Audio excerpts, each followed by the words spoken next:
আমাদের প্রিয় নবী মুহাম্মদ আরবি সাল্লাল্লাহু আলাইহি ওয়াসাল্লাম বলেন, ইদা কানাত লাইলাতুন নিসফি মিন শাবান, আমার প্রিয় উম্মতেরা, তোমাদের নিকট যখন শাবান মাসের অর্ধ, শাবান মাসের 14 তারিখ দিবাগত রাত্রি আসবে, মানে 15 তারিখ রাত্রি, কয় রাত্রি, কোন রাত্রি, মানে 15 তারিখ শুরু হবে এমন রাত্রি, সেই রাত যখন এসে যাবে, তোমরা রাত্রিবেলায় জাগ্রত থেকে ইবাদত করবে কার?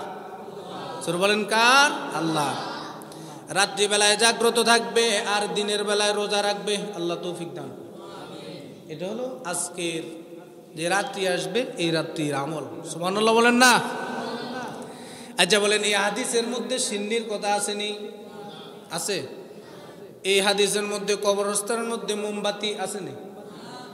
এই হাদিসের মধ্যে মসজিদকে একদম ঝাড়বাতি দিয়ে সুন্দর করে মোটিভেশন এবং কি সাজানো আসেনি? জোর বলেন নাই। এই হাদিসের মধ্যে কবরের মধ্যে লাইটিং আসেনি? এই হাদিসের মধ্যে আসেনি রাত্রিবেলায় জেগে থেকে মসজিদে শুধু ওয়াজ করতে হবে? আছে না? বলতে রাত্রিবেলায় জাগ্রত থেকে আল্লাহর ইবাদত করার জন্য। কি জন্য ইবাদত করবে বিশ্বনবী সেটিও বলে দিয়েছেন, فإن الله تعالى ينزل فيها لغروش بالشمس إلى السماء الدنيا। আমাদের প্রিয় নবী মুহাম্মদ আরবি সাল্লাল্লাহু আলাইহি ওয়াসাল্লাম স্পষ্ট ভাষায় আমাদেরকে এই রাত্রিতে সবক দিয়ে দিচ্ছেন। সুবহানাল্লাহ। এই রাত্রিতে আমরা কি করব? এটা কি আমাদের থেকে আমাদের নবী কম জানেন? জোরে বলেন না। মার থেকে মাসির দরদ বেশি দেখায়, যে যেটি নবী বলে নাই, আল্লাহ বলে নাই, সেটি আমরা করি। এটা হলো বেদাত। কুল্লু বিদআতিন দালালা ওয়া কুল্লু দালালাতিন ফিন্নার। বিশ্বনবী বলেন, সর্বভারতের নামে যত বেদাত শিরিক হবে, যত বেদাত হবে, সমস্ত বেদাত হলো জাহান্নামের আগুন। বলেন নাউজুবিল্লাহ। জোরে বলেন। আজকের রাতে কত যে বিদআত, কত যে গুনার কাজ হবে, সরাসরি শিরক হবে। মাজারগুলোতে আজকে রাতে বাজার বসবে, মেলা বসবে। মাজারগুলোতে আজকে রাতে কত লাল তিনা বিক্রি হবে, লাল আছে না নাই? এগুলো হাতের মধ্যে লাগাবে যুবকেরা, মাজারে মাজারে ঘুরবে, বাজারে বাজারে ঘুরবে। বিশ্বনবী বলেন, কুল্লু বিদআতিন দালালা ওয়া কুল্লু দালালাতিন ফিন্নার। আজকের রাত্রিও তার জন্য জাহান্নামের কারণ হতে পারে, ঠিক কিনা? অতিরিক্ত, অতিরঞ্জিত, বাড়াবাড়ি জাহান্নামের কারণ। ইসলাম এমন সাবলীল সুন্দর ভাষায় আপনাকে আমাকে আমল শিখাচ্ছেন। ইসলাম শান্ত মধ্যস্থ অবলম্বন করে। ইসলামে তো উগ্রতা নাই, বাড়াবাড়ি নাই, কমাকমি নাই। ইসলাম পরিপূর্ণ হয়ে গিয়েছে। সুবহানাল্লাহ বলেন। আমাদের প্রিয় নবী মুহাম্মদ আরবি সাল্লাল্লাহু আলাইহি ওয়াসাল্লাম বিদায় হজের ভাষণ বলেন, আল ইয়াউমা আকমালতু লাকুম দীনাকুম ওয়া আতমামতু আলাইকুম নি'মাতি ওয়া রাদিতু লাকুমুল ইসলাম দীনা। হে আমার প্রিয় সাহাবীরা, আজকের এই দিনে আল্লাহ রাব্বুল আলামিন দিনের প্রত্যেকটা আমল সম্পর্কে তোমাদেরকে পরিপূর্ণ করে দিয়েছেন। দিনের আমি যা বলেছি, যা করেছি তা স্বয়ংসম্পূর্ণ। আমি যা করেছি তার থেকে বেশি কিছু করা লাগবে না। আমি যা করেছি তার থেকে কোনো কিছু ছেড়ে দেওয়া লাগবে না। আল ইয়াউমা আকমালতু লাকুম দীনাকুম ওয়া আতমামতু আলাইকুম নি'মাতি ওয়া রাদিতু লাকুমুল ইসলাম দীনা। সুবহানাল্লাহ। তাহলে যা যা প্রয়োজন সব কিছু আমাদের প্রিয় নবী আমাদেরকে সবক দিয়ে দিয়েছেন। তাহলে আজকে এই রাত্রিকে নিয়ে বাড়াবাড়ি আছে না নেই? আবার ছাড়াছাড়িও আছে। অনেকে বলে যে এই রাত্রিতে ইবাদত করলে শিরিক। কেন? এই রাত্রির উপরে কোনো কি অভিশাপ আছে? বলেন, এই রাত্রির উপরে কোনো অভিশাপ আছে যে এই রাত্রিতে ইবাদত করলে শিরিক হবে, বিদআত হবে? না না, বিদআত হবে না। আল্লাহ রাব্বুল আলামিন বলেন, ইন্না আনজালনাহু ফি লাইলাতিন মুবারাকাতিন ইন্না কুন্না মুনজিরিন। রব্বুল আলামিন স্পষ্ট ভাষায় বলেন, আমি কিছু কিছু দামি রাত্র তোমাদের জন্য দামি রাত্র তৈরি করে রেখেছি। তার মধ্যে একটি হলো লাইলাতুল কদর। রব্বুল আলামিন সূরা কদরের মধ্যে বলেন, ইন্না আনজালনাহু ফি লাইলাতিল কদরি ওয়া মা আদরাকা মা লাইলাতুল কদর লাইলাতুল কদরি খায়রুম মিন আলফি শাহর। বিশ্বনবীকে আল্লাহ তাআলা সবক দিচ্ছেন এমন রাত্রি, যে এই রাত্রিতে ইবাদত করলে হাজার রাত্রি জাগ্রত থেকে ইবাদতের সওয়াব আপনাকে দিব। সেটি হলো লাইলাতুল কদর, রমজান মাসে। আর সূরা দুখানের 2 নং আয়াত তেলাওয়াত করেছি। রব্বুল আলামিন বলেন, ইন্না আনজালনাহু ফি লাইলাতিন মুবারাকা। নিশ্চয় আমি আপনার নিকট উত্তম রাত্র অবতীর্ণ করেছি, যে রাত্রিতে কোরআন নাজিল হয়েছে। সুবহানাল্লাহ বলেন।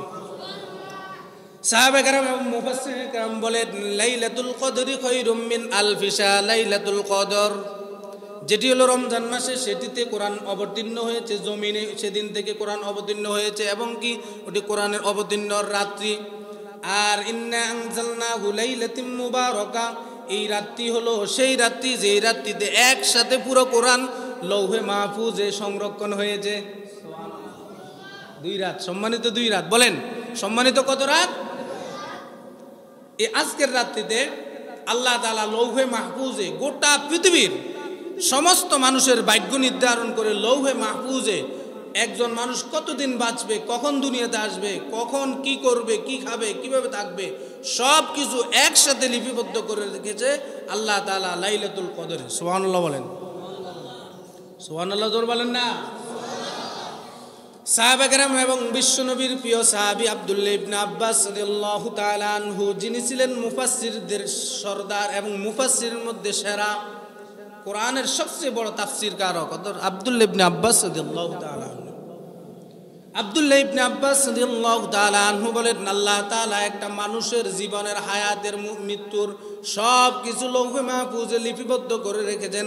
তবে লাইলাতুন নিসফি মিন শাবান, শাবান মাসের 14 তারিখ দিবাগত রাত্রিতে আল্লাহ তাআলা প্রত্যেক বনি আদমের 1 বছরের বরাদ্দ করেন। এই 1 বছরের মধ্যে তার কি কি খাইবে, কি কি পড়বে, কিভাবে চলবে, সব কিছু এই রাত্রিতে লিপিবদ্ধ করেন 1 বছরের জন্য। কয়দিনের জন্য? সুবহানাল্লাহ বলেন না। তাহলে সব মিলিয়ে হাদিস এবং কোরআনের ভাষা অনুযায়ী রাত্রির দাম আছে। এই রাত্রিতে আমরা অতিরিক্ত বাড়াবাড়ি আর ছাড়াছাড়ি করে বিদআত করে ফেলেছি কেউ, আবার কেউ এই রাত্রিকে অভিশাপ দিয়ে যে এই রাত্রিতে ইবাদত করার প্রয়োজন নেই, এরকম আছে না নেই? আমি আপনাদেরকে সব সময় এখানে 5-6 বছর যাই আছি, সব সময় এই কথাটা বোঝানোর জন্য চেষ্টা করি যে ইসলাম বেশি বাড়াবাড়িতেও নেই, ছাড়াছাড়িতেও নেই। আল্লাহ আমাদের উপর কোনো আমল অতিরিক্ত করে দেয় নাই, আল্লাহ আমাদের উপর কোনো আমল চাপিয়ে দেয় নাই, আল্লাহ আমাদের জন্য কোনো আমল একদম নরমালে করে দেয়নি। যতটুকু আমরা পারবো ততটুকু আল্লাহ দিয়েছেন। সুবহানাল্লাহ। এই জন্য এই রাত্রির দাম আছে, মূল্য আছে। এই জন্য হাদিসের মধ্যে এসেছে, ইজা কানাত লাইলাতুন নিসফি মিন শাবান ফাকুমু লাইলাহা, রাত্রি জেগে ইবাদত করো, ওয়াকুমু নাহারাহা ওয়াসুমু নাহারাহা, দিনের বেলা একটু রোজা রাখো। দিনের বেলা একটু কি রাখো? শাবান মাসের রোজা। এটা থেকে বুঝা যায় আমরা সামনে রোজা রাখবো, এখন থেকে আমরা রোজার জন্য তৈরি হবো। আল্লাহ তৌফিক দান করুন। একটু জোরে বলেন। বিশ্বনবী বলেন যে এই ব্যক্তি নফল রোজাতে থাকবে, তার পিছলে জীবনের সগীরা গুনাহগুলো মাফ করে দিবেন কে? জোরে বলেন কে? আল্লাহ। বিশ্বনবী শাবান মাসে অনেকগুলো রোজা রাখতেন। আর সাহাবা কেরাম জিজ্ঞাসা করলেন, এখন তো রমজান মাস আসে নাই। বিশ্বনবী বলেন, রমজান মাস আল্লাহর প্রিয় মাস, একটা আমল করলে 70টা আমল দিবেন। এই যে রমজান মাস আসতেছে, আমলের মৌসুম, এটার জন্য প্রস্তুতি হলো শাবান মাস। সুবহানাল্লাহ। একটু জোরে বলেন না। তাহলে শাবান মাসের আজকে 14 তারিখ দিবাগত রাত্রিটা ইবাদতের রাত্রি। কিসের রাত্রি? জোরে বলেন কিসের রাত্রি? ইবাদত করবো এমনভাবে যেটি রসুল করে দিয়েছেন। বিশ্বনবী রাত্রিতে মসজিদে ইশারের নামাজের পর কিছুক্ষণ নফল নামাজে আদায় করেছেন, এরপর আবার ঘরে চলে গিয়েছেন। আমরা সারা রাত মসজিদে পড়ি থাকি, ফজর নামাজ পড়ি না, এরকম আসে না নাই? আবার এখানে কিছুক্ষণ থেকে আরেক মসজিদে যায়, সেখান থেকে আরেক মসজিদে, শুধু মসজিদে মসজিদে ঘুরে আর তামাশা দেখে, এরকম যুবক আছে না নাই? আর জামাকে যত মডিফাই মনে হয় নতুন ধুলা, নতুন ধুলার মতো জামা গায়ে দিয়ে আসে, অথচ এমন জামা গায়ে দিয়েছে যেটা গায়ে দিয়ে নামাজ পড়াও জায়েজ নাই। একদম নতুন ধুলা, হাতে আংটি। পুরুষে আংটি পড়া হালাল না হারাম? আংটি পরে একদম নতুন ধুলা সেজে এসেছে, এশার নামাজও পড়ে না, হয়তো এখানে জিরাপি নিয়ে আরেক মসজিদে অংশগ্রহণ করেছে, এরকম আসে নাই? আর রাস্তাঘাটে পাম্পের গোড়ায় যায় দেখবেন শুধু বাইকের মধ্যে শুধু তেল ঢুকে দিছে, মানে আরেক মসজিদে যেতে হবে, আরেক মসজিদে যেতে হবে, যেতে যেতে যেতে যেতে ফজরের আজান দিয়ে দেয়, শুধু ঘোরাঘুরি। বাংলাদেশের কালচার হয়ে গেছে। আল্লাহ হেফাজত করে। বলে না, এগুলো হাদিসের মধ্যে আছে, বলেন না আছে? আমাদের প্রিয় নবী মুহাম্মদ আরবি সাল্লাল্লাহু আলাইহি ওয়াসাল্লাম বলেন, ইজা কানাত লাইলাতুন নিসফি মিন শাবান ফাকুমু লাইলাহা। হে আমার প্রিয় উম্মতেরা, তোমরা এই রাত্রিতে নফল ইবাদত করো। নফল ইবাদত, একটু নামাজ পড়ো, নফল নামাজ। নির্দিষ্ট কোনো রাকাত নাই। শবে বরাতের নির্দিষ্ট কোনো নামাজ নির্দিষ্ট করে পড়লে বেদাত। বলেন, নির্দিষ্ট করে পড়লে যে 12 রাকাত পড়তে হবে, এটা বিদআত। শবে বরাতের নির্দিষ্ট কোনো নামাজ রাত্রিবেলায় নাই, আনলিমিটেড, যত পড়েন অন্য রাত্রির মতো। আমার কথা কি বুঝে আসছে? তবে এই রাত্রির একটি ফজিলত হলো এটি, ফাইন্নাল্লাহা ইয়ানজিলু ফিহা লিগুরুবিশ শামসি ইলাস সামাঈদ দুনিয়া। আমাদের প্রিয় নবী মুহাম্মদুর রাসূলুল্লাহ সাল্লাল্লাহু আলাইহি সাল্লাম স্পষ্ট ভাষায় বলেন, ফাইন্নাল্লাহা তাআলা ইয়ানজিলু ফিহা লিগুরুবিশ শামসি ইলাস সামাঈদ দুনিয়া। এই রাত্রিতে কেন ইবাদত করবে? এই রাত্রি যখন সূর্যটা দিনের বেলায় ওই দিকে ঢুলে যায়, মাগরিবের পর পর আল্লাহ তাআলার নিকটবর্তী আসমানের কাছে চলে আসেন। সুবহানাল্লাহ। অন্য হাদিসের মধ্যে এসেছে, শুধু এই রাত্রি নয়, রব্বুল আলামিন প্রত্যেক রাত্রিতে বন্দার নিকটবর্তী আসমানের নিকট চলে আসেন। আমাদের আকীদা বিশ্বাস হলো আল্লাহ রব্বুল আলামিন প্রত্যেক স্থানে আছেন। এখানেও আল্লাহ আছেন, এখান থেকে বাহির হলো আল্লাহ আছেন। আল্লাহ সমগ্র পৃথিবীর মধ্যে আছেন। আল্লাহ মুমিনের কলবে আছেন। আল্লাহ প্রথম আসমানে আছেন, দ্বিতীয় আসমানে আছেন, তৃতীয় আসমানে আছেন। আল্লাহ আসমান জমিন পুরোটা একটা নির্দিষ্ট স্থান থেকে পরিচালনা করেন। সেটাও আমাদের বিশ্বাস, আকীদা, ঠিক কিনা? তবে আল্লাহ রাব্বুল আলামিন বিশ্ব নবীর মাধ্যমে ঘোষণা দেন, ইন্নাল্লাহা ইয়ানজিলু ফিহা লিগুরুবিশ শামসি ইলাস সামাঈদ দুনিয়া। আজকের রাত্রিটা স্পেশাল বিষয় হলো যখন সূর্য ঢুলে যায়, পশ্চিম দিকে যায়, আর মাগরিবের নামাজের পর আল্লাহ রাব্বুল আলামিন নিকটবর্তী আসমানের বন্দার নিকটবর্তী আসমানের নিকট এসে বলেন, আলা মিন মুস্তাগফিরিন ফাগফারা লাহু। আল্লাহ রাব্বুল আলামিনের প্রথম ডাক এটি থাকে, কে গুনাহগার আছো আজকে আমার কাছে ক্ষমা চাও, আমি ক্ষমা করে দিব। সুবহানাল্লাহ। প্রথম ডাক, আল্লাহ আমাদেরকে প্রথম ডেকে রব্বুল আলামিন প্রথম ডাক দিয়ে আমাদেরকে বলেন, আলা মিন মুস্তাগফিরিন ফাগফারা লাহু। কে আসো আজকে তুমি গুনাহ করে ফেলেছো, পুরো বছর গুনাহ করো, রাত্রিবেলায় দিনের বেলায় গুনার সাগর নিয়ে ভাসতেছ। কে আসো তুমি আজকে আমার কাছে ক্ষমা চাও, আমি রব্বুল আলামিন আজকে রাতের বরকতে তোমাকে ক্ষমা করে দিব। সুবহানাল্লাহ। প্রথম ডাক এটি। এরকম আল্লাহ, এরকম মালিক আর কারোর কাছে পাবেন না। পৃথিবীর সমস্ত মালিক একটু এলোমেলো হলে ছাড় দেয় না, ধরা দেয়। আর এমন মালিক আমাদের, যিনি আমাদেরকে ডেকে ডেকে বলেন, কে আসো গুনাহগার, ক্ষমা চাও, আমি ক্ষমা করে দিব। মুসলমান ভাইরা আমার, সব কিছু বুঝেন, সব কিছু জানেন। আপনার সাথে কেউ যদি চোখ রাঙায়, আপনি তাকে হাত তোলেন। আমার কথা শুনেন, কে কথা বলে? আপনার সাথে কেউ যদি চোখ রাঙায়, এখন এই মুহূর্তে কেউ যদি আপনাকে একটু বাঁকা চোখে তাকায়, মসজিদ থেকে বের হলে ঠেট দেয়, তোর খবর আছে না নাই? কলেজ ভার্সিটিতে যান, একটু কথার কাটাকাটি হলে মেরে ফেলায়, শুট করে দেয়, আছে না নাই? শুধু তাই নয়, রাজনীতিক একটা একদম শেষরা নেতা, শেষরা সমাজের মধ্যে শেষরা নেতা, আছে না নাই? তার সাথে যদি একটু সামান্য বাড়ির কোনো বিষয় নিয়ে বা পারিবারিক দ্বন্দ্ব হয়, সে তার বড় ভাইকে ফোন দেয়। একটু চোখ রাঙাইলে তাকে শুট করে দেয়, ছাড় দেয় না। চোখ রাঙের ব্যাপার হলো এটি। যদি অন্যায় করে, এই অন্যায়ের মোকাবেলা আরো কঠিন অন্যায় করে তাকে দুনিয়া থেকে নির্মমভাবে বিদায় দেয়। মানে পৃথিবীর কোনো মানুষ তাকে কাউকে ছাড় দিতে চায় না, ছাড় দিতে, সামান্য অপরাধ হলে ছাড় দিতে চায় না। আমাদের রাজনৈতিক দলগুলোর দিকে ভালো করে তাকান। ইতিপূর্বে 16 বছর যারা ক্ষমতায় ছিলেন, তারা যে নির্মম নির্যাতন মানুষের উপর করেছে, এখন যারা আসবে বা আসতেছে বা যারা আবার ক্ষমতায় আসার জন্য চেষ্টা আছে, তারাও বাড়াবাড়ি, আছে না নাই? মানে মনে মনে লালন করে।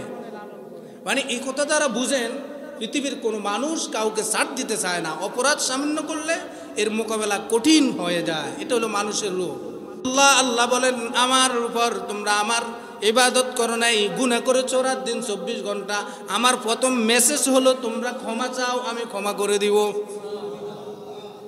মামলা দিছে একটা, এখন ওর একটু শক্তি আসছে আর 10টা মামলা দেয়, মানে আটকায়। আর আল্লাহ বলেন, যত গুনাহ করেছো সমস্ত গুনাহ আমি আজকে রাতে ক্ষমা চাইবা, ক্ষমা করে দেব। সুবহানাল্লাহ। কুল ইয়া ইবাদিয়াল্লাযীনা আসরাফু আলা আনফুসিহিম লা তাকনাতু মির রাহমাতিল্লাহ। রব্বুল আলামিন ডেকে ডেকে গুনাহগার সবাইকে ডাকে বলে, আমার রহমত থেকে নিরাশ হইও না। এমন একটি দরবার সারাক্ষণ খোলা, যখন চাইবা হাত তুলে আমি তোমাদেরকে ক্ষমা করে দিব। প্রথম মেসেজ আল্লাহর এটি আজকে রাতে। এরপরের মেসেজ রব্বুল আলামিন আমাদেরকে বলেন, আলা মিন মুস্তারজিকিন ফারজুকাহু। কে আসো তোমার রিজিকের দরকার, টাকার দরকার, পয়সা দরকার, অভাব অনটলে কে আসো আমার কাছে চাও। কার কাছে? পিছনেলারা বলে না, এটা কিচ্ছা কাহিনী বানিয়ে কোনো কথা বলতেছি। সরাসরি তিরমিজি শরীফের হাদিস। বিশ্বনবী বলেন, আল্লাহ এই রাত্রিতে দ্বিতীয় ডাকটা এটাই বলেন, কার অভাব অনটল আছে আমার কাছে চাও, আমি তোমাকে সব কিছু দিয়ে পরিপূর্ণ করে দিব। আল্লাহ বলেন, আলা মিন মুস্তারজিকিন ফারজুকাহু। রিজিক চাও এই রাত্রিতে আমার নিকট চাও। আল্লাহ অমুক করে দিয়েছ, তুমি তো দিলা, সব কিছু দেন কে? এই বিশ্বাসে কিনা আছেন না? 5 বছর আগে একদম ফকির ছিল, এখন 5 তলা বাড়ির মালিক, এরকম আছেন না নাই? কে দিলেন? কে দিলেন? আবার 2 বছর আগে একদম কোটিপতি ছিল, হঠাৎ তার ধস নেমেছে, ব্যবসা বাণিজ্য অসুস্থ হয়ে একদম ভেঙে পড়েছে, সব কিছু উদাও হয়ে গিয়েছে। করলেন কে? ইন্নাল্লাহা আলা কুল্লি শাইইন কদির। আল্লাহ সমস্ত কিছু শক্তি রাখেন, আল্লাহ তাআলা সমস্ত কিছু শক্তিধর। সেই মালিকের কাছে আমরা আজকে রিজিক চাইবো, আল্লাহ আমাদেরকে দিবেন। আমিন বলেন। চাইবেন তো ইনশাআল্লাহ? অভাব অনটল আজকে আল্লাহর কাছে চাই। আল্লাহ, হাদিস শরীফে আজকে মসজিদে শুনলাম, আপনি নাকি আজকে রাতে আপনার নিকট অভাব অনটল দূর করার জন্য চাইলে আপনি আমাদেরকে দিবেন। তো আজকে রাতে আমরা এই দোয়া করি, আল্লাহ সমস্ত অভাব অনটল দূর করে দেন। আমিন বলেন। এরপর বিশ্বনবী বলেন, আল্লাহ তাআলা তৃতীয় ডাক দিয়ে বলেন, আলা মিন মুবতালিয়ান ফাহুয়াহু ফি। কে অসুস্থ আছো আজকে আমার নিকট শাফা চাও, আমি তোমাকে সুস্থতা দান করব। আমিন বলেন। একটা মানুষের দুনিয়ার জমিনে এর থেকে আর গুরুত্বপূর্ণ কোনো কিছু আছে বলেন? প্রথম হলো আল্লাহর নিকট ক্ষমা। আল্লাহ বলেন, ক্ষমা চাও, ক্ষমা করে দিব। প্রথমটা যদি কাউকে যদি আল্লাহ মাফ করে দেয়, সে দুনিয়াতে সফল, আখেরাতে মুক্তি। সুবহানাল্লাহ। দ্বিতীয়টা হলো রিজিক, অভাব অনটল। হাই রে, কিস্তি আর কিস্তি, নিস্তি আর নিস্তি, এর থেকে হাওলত নেই, ওর থেকে হাওলত নেই, এর থেকে কিস্তি নিয়ে আরেকজনকে দেয়। এবারে ওই কিস্তি দিতে না পারে, 2-3 কিস্তি বাকি আছে, আরেকজন থেকে হালত নিয়ে ওটা পূরণ করে, আবার এদিকে টানে, এদিকে টানলে ওদিকে চলে যায়। এরকম অভাটন অনটল আছে না? আছে, অনেকের আছে। যত টাকাওয়ালা তত অভাব অনটল। বলেন, যত টাকাওয়ালা তত আপনার বড় বড় ফ্ল্যাট দেখেন, বাড়ি দেখেন, অধিকাংশ বাড়িওয়ালার অভাব আরও বেশি। 1 কোটি টাকার মালিক হয়েছে, ব্যাংক লোন আছে 20 কোটি, এরকম আছে না নাই? তাহলে সেই ব্যক্তি ধনী না অভাবী? সবাই বলেন, ধনী না অভাবী? কয়েকজন ব্যবসায়ী সফল আছে বাংলাদেশে। বাংলাদেশে ব্যবসার যে অবস্থা, অধিকাংশ বড় বড় ব্যবসায়ী ব্যাংক লোনের মধ্যে শেষ। 15%, 20% পর্যন্ত ব্যাংক লোন হয় এখনকার সময়। 8% ছিল, এখন 14%, এরকম আছে না নাই? আবার 10 কোটি টাকা ব্যাংক থেকে নিয়েছে, 3 বছরে লাভ করেছে 50 লাখ, কিন্তু 3 কোটি টাকা ব্যাংক লোন চলে এসেছে, এবারে সব বিক্রি করে। এরকম আছে না নাই? যত টাকা তত অভাব। আর একজন মানুষ বলেন, আল্লাহ তাআলা বলেন, মানুষের অভাব দূর হবে না, মানুষের আকাঙ্ক্ষার চাহিদার শেষ হবে না। হাত্তা যুরতুমুল মাকাবির, কবরের মাটি যখন মানুষের মুখ দিয়ে ঢুকে যাবে, তখন তার চাহিদা বন্ধ হবে। আর যে ব্যক্তি অল্পতে তুষ্ট আছে, ওই ব্যক্তি সন্তুষ্ট। সুবহানাল্লাহ। অল্প অল্প যা আছে তার উপর আলহামদুলিল্লাহ, বেশি চাহিদা নাই। লোভ লালসা যার, তার কখনো অভাব শেষ হবে না, এটা আল্লাহর কথা। তো সব মিলিয়ে আজকে আমরা এত বেশিও চাইব না, যার কারণে 1 কোটি টাকা পাইলাম আর 10 কোটি টাকা ব্যাংক লোন হয়, এত প্রয়োজন নেই। আল্লাহ দুনিয়ার জমিনে সুন্দরভাবে, হালালভাবে যেভাবে থাকলে আপনি খুশি হন, যেভাবে ঈমান আমল নিয়ে কবরে যেতে পারি, সে পরিমাণ আমাদেরকে রিজিক দান করুন। একটু জোরে বলেন। আজকে রাতে মুসলমান ভাইরা আমার, তৃতীয় নং আমল হলো, তৃতীয় নং দোয়া হলো, আল্লাহ বলেন, কে রোগ আসো, রোগ ব্যাধি, আইরে কত কষ্ট, রোগের জন্য এখান থেকে যত বড় বড় হসপিটাল সব বাদ দিয়ে ফেলেছে। আল্লাহ বলেন, আজকে রাত্রিতে একটু রোগ মুক্ত চাও, আল্লাহর নিকট দোয়া করো। আল্লাহ বড় ডাক্তার হলেন আপনি, বড় ডাক্তার কে? রোগ দিলেন কে? আল্লাহ। আল্লাহ আপনি আমার রোগটা ফানি করে দেন। আমিন বলেন। 3টা দোয়া আজকে রাত্রিতে করব। শুধু শুধু এই মসজিদে ওই মসজিদে দৌড়াদৌড়ি করবো না। আমাদের এখানে নফল নামাজ কয়েক রাকাত পড়ে আমরা ঘরে যাই, নফল নামাজ পড়বো। আর বিশ্বনবী রাত্রিতে মৃত ব্যক্তিদের জন্য দোয়া করেছেন, কবরস্থানের সামনে যেয়ে তাদের জন্য দোয়া করব। শুধু এতটুকু আমল। এই রাত্রিতে নির্দিষ্ট কোনো নফল নামাজ নেই, যে শবে বরাতের রাত্রির নামাজ। কালকে আমার এক অভিভাবক বলে, হুজুর কালকে কি গরু গোস্ত পাকাইবেন? আমাকে বলতেছে। আমি কেন কেন বলতেছে, তো গরু গোস্ত তো পাকাইতে হইব, সিন্নি তো পাকাইতে হইব। আমি বলছি, হায় রে কুসংস্কার, বিদআত। এগুলো আজকে রাত্রিতে যে ব্যক্তি এগুলো পাকাইব নির্দিষ্ট করে, সে বিদআত করলো, গুনার অংশ করলো, গোস্ত খাইলো, গুনাও করলো, ঠিক কিনা? এগুলো নাই। হাদিস, আমি যে হাদিস পড়েছি, আয়াত পড়েছি, এগুলোতে এগুলো নাই। যেটা কোরআনে নাই, হাদিসে নাই, সেটা যত বড় আগের জমানার হুজুরে বলে, এগুলো শুনে যাবে না। আমল করব আজকে রাত্রিতে। আল্লাহর কাছে প্রথম গুনাহ ক্ষমা চাইব, এরপর রিজিক চাইব, এরপর আল্লাহর নিকট রোগমুক্ত জীবন চাইব। আল্লাহ তৌফিক দান করুক, বলেন আমিন।